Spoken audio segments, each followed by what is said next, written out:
Hello and नमस्ते welcome to my channel guys. आज चाहिँ मेरो बिदा छ, टक्क लगाएर अफिस बिदा छ। आज चाहिँ म इन्डिया भानु लगाएको है, कस्तो के हुन्छ हेरौँ। पठाउ इन्डिया भानु लगाएको। अब आज चाहिँ यसो सुरु गर्न लगाएको म। अब फर्स्ट ट्रिप आइसकेको छ। फर्स्ट ट्रिप चाहिँ मेरो घरबाट माथिबाट उता महालक्ष्मी थानसम्म जानुपर्ने छ। अब ल निस्क्यो है गाइज। मेरो फर्स्ट राइड कम्प्लिट भइसकेको छ। यतै हो चेकअप गर्नु ल्याउनु रहेछ हाम्रो बाबुलाई। अब म चाहिँ नेक्स्ट राइड हेर्दैछु, महालक्ष्मी थान पुगेको छु म चाहिँ।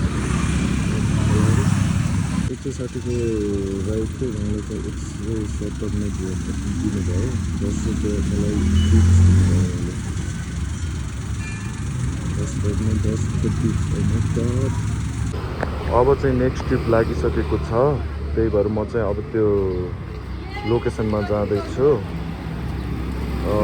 के कस्तो हुन्छ म देखाउने छु, सकेसम्म के हुन्छ कस्तो हुन्छ म देखाउन कोसिस गर्छु। अब चाहिँ त्यो म राइड उहाँको लोकेसनमा जान्छु है गाइज। ल हाम्रो सेकेन्ड ट्रिप पनि सकिसक्यो। हाम्रो दाजु हुनुहुन्छ यसो भ्लगको राइड। अब अर्को राइडतिर हेर्दैछौँ। अहिले चाहिँ न्यु रोडमा छौँ। सेकेन्ड ट्रिप सक्यो हाम्रो। अहिले चाहिँ म यहाँ त टाँचलमा छु। थर्ड राइड कम्प्लिट भइसकेको छ मेरो। बल्ल बल्ल लागेको थियो। थर्ड राइड चाहिँ अहिले कम्प्लिट भइसकेको छ। टाँचल रोडमा छु म चाहिँ। अब अर्को राइड हेर्दैछु म चाहिँ टक्क लाएर। अर्को राइड हेर्दैछु। बिहानको 9:30 भइसकेको छ। 11 बजे 11:30 बजेतिर चाहिँ म घर जान्छु। 3 राइड कम्प्लिट भयो। अहिले चाहिँ म यो ट्यु गेटमा छु टक्क लाएर। मेरो चाहिँ 5 राइड कम्प्लिट भयो। अहिले चाहिँ यहाँ मैले प्यासेन्जरलाई छोडेको छु। अहिले चाहिँ म ट्याक्क ट्यु गेटमा पुग्यो। यहाँको राइड पनि कम्प्लिट भइसक्यो। धन्यवाद। फेरि अर्को ट्रिप लगाइसकेको छ किर्तिपुर गेटबाट भट्कियापाटीसम्म। अब त्यो राइड म कम्प्लिट गर्नेछु। त्यहाँ गएर पहिला कस्टमरलाई पिकअप गरौँ, अनि त्यसपछि त्यहाँबाट त्यो राइड कम्प्लिट गरेँ। त्यहीँबाट म सिधै घर जान्छु। आजलाई पुग्यो, योभन्दा बढी अब भोक पनि लागिसक्यो। घर गएर खाना पकाउनु पर्ने छ। त्यही भएर यो राइड कम्प्लिट गरेर त्यहीँबाट म घर जान्छु। अहिले चाहिँ म यहाँ भट्कियापाटी चोकमा आइसकेँ। अब यहाँबाट फेरि अर्को राइड लागेको छ। यो कहाँनिरबाट भन्दा माथिबाट तपाईँको बल्कुसम्म लागेको छ। अब त्यो राइड फेरि कम्प्लिट गरेर बल्कुबाट चाहिँ घर जानु पऱ्यो। अघि नै घर जान्छु भनेको। अब बल्कुबाट चाहिँ त्यहाँबाट पेट्रोल पनि हाल्नु पऱ्यो। पेट्रोल पनि हालेर अनि जानु पऱ्यो।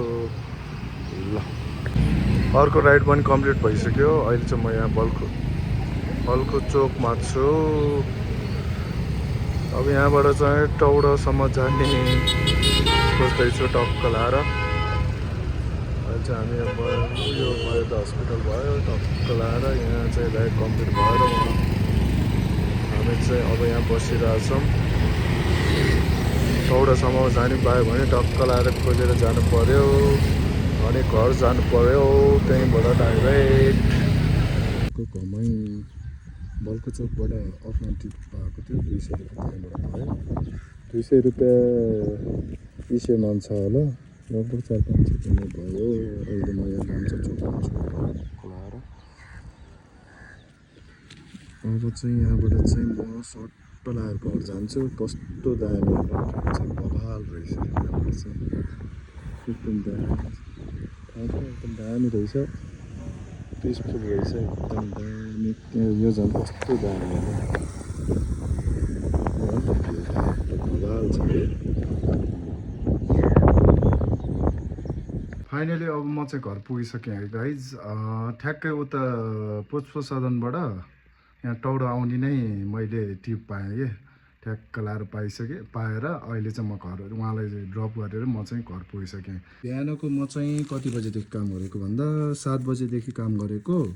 1 बजेसम्मै भनौँ न, 1 बजेसम्म काम गरेँ। मैले चाहिँ कति पैसा कमाएँ भन्दा आज 1 2 3 4 5 6 50 60 660 भनेपछि अर्को 200 त्यसमा 250 भनेपछि 650 700 800 900 1000 200 को तेल हालेँ मैले 1000 जति कमाएछु मैले चाहिँ टोटल सबै कटाउँदा चाहिँ यति बाँकी भयो मसँग 650 बाँकी भएछ thank you for watching keep loving keep supporting guys